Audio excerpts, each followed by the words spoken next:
नमस्कार दुनिया हालचाल को स्वागत करुछि मु संजय। आसंतु नजर पकाइबा आजिर मुख्य खबर उपरे। एवं गुजरात बड़ोदरा जिला हरनीहर्द डंगा बुड़ी 14 जन छात्र और 2 जन शिक्षकों मृत्यु घटता बेले समस्त डंगारे पिकनिक रे जाइतिले एवं सेल्फी नेबा समय डंगाटी भारसाम्य हराई ओलटी पड़ितिला। गंजाम जिला सोरडा थाना अधीन केशरीपाटना निकट स्कूटी और बाइक मध्य धक्का इथिरे 5 जनकर मृत्यु घटता बेले मृतक माने हेले असुरबंधर श्रीकांत गौड़, दुल्लाड़र मनोज डाकुआ, गोपालपुर शासनर महेंद्र नायक, सोरडार जयंत बाड़ित्या और सान सोरडार रजनी गौड़। अनुगुल जिला 55 नंबर जातीय राजपथ थाना छक निकट जड़े कार्यरत आशा दीदी माड़ीगला ट्रक घटनास्थल मृत्यु घटता बेले स्थानीय लोकों पक्षर उत्तेजना सृष्टि होता। से आज भोर जड़े गर्भवती महिला को आनी जिला मुख्य चिकित्सालय भर्ती करथिले एवं सेठारु से फेरिया बेले तांकु एक ट्रक धक्का देइथिला। आयकर ठकई अभियोग रे कोयला व्यवसायी शिल्पपति घनश्याम डालमिया 10टी ठिकाना केंद्रीय आयकर विभाग चढ़ऊ ओडिशा और छत्तीसगढ़ विभिन्न स्थान में चढ़ऊ जारी थिया बेले बहु मूल्यवान दस्तावेज और नगद टंका लागिथिबा सूचना मिलिछि। अयोध्या रे प्रभु श्रीराम प्राण प्रतिष्ठा पई राम मंदिर प्रस्तुत वर्ष वर्ष धरी अपेक्षा करबा परे रामलला मंदिर भितर प्रवेश करथिया बेले आसंता जनवरी 22 तारिख रे राम मंदिर उद्घाटन एवं प्रभु श्रीराम प्राण प्रतिष्ठा कार्य रही। एही समय भगवान राम मूर्तिर प्रथम झलक सामना को आसीछि। पुराणा भुवनेश्वर कपिलेश्वर अंचल गंजेई भर्ती सिगारेट बिक्री करुवा अभियोग जड़े महिला गिरफ।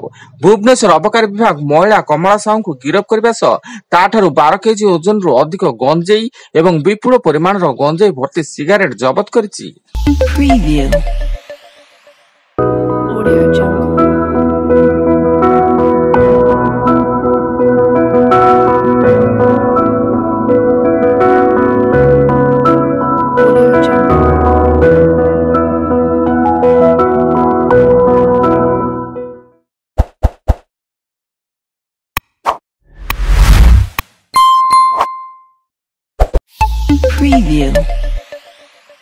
सुंदरगढ़ जिला धरुआडी थाना सालेपल्ली मानमुंडा जंगल रु 2 युवकों मृतदेह उद्धार एवं मृतदेह अल्प दूर रे एक बाइक पड़ी रही बेले उभय युवक सदर थाना बिजुली खमन अंचल बोली सूचना।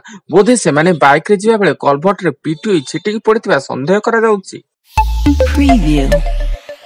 मध्य थाईलैंड रो एक बाण कारखाना रे विस्फोरण एथिरे 23 जनकर मृत्यु घटता बेले एकाधिक लोक आहत होइतिबा सूचना मिलिछि एवं मृतकक संख्या आहुरी बढ़ी पारे बोली आशंका करा जाउतबा बेले घटनास्थल रे उद्धार कार्य जारी रहिछि।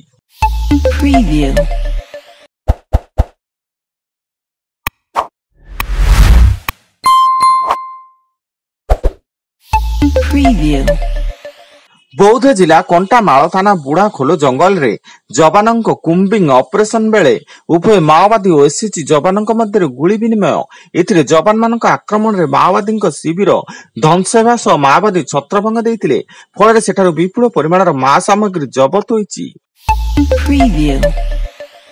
बालेश्वर जिला कर्मदा थाना अधीन उछला छक निकट रे छिड़ा होइतिबा ट्रक पछपटु धक्का देला बाइक एथिरे 2 जनकर मृत्यु घटता बेले समस्त बस्ता अंचल बोली सूचना।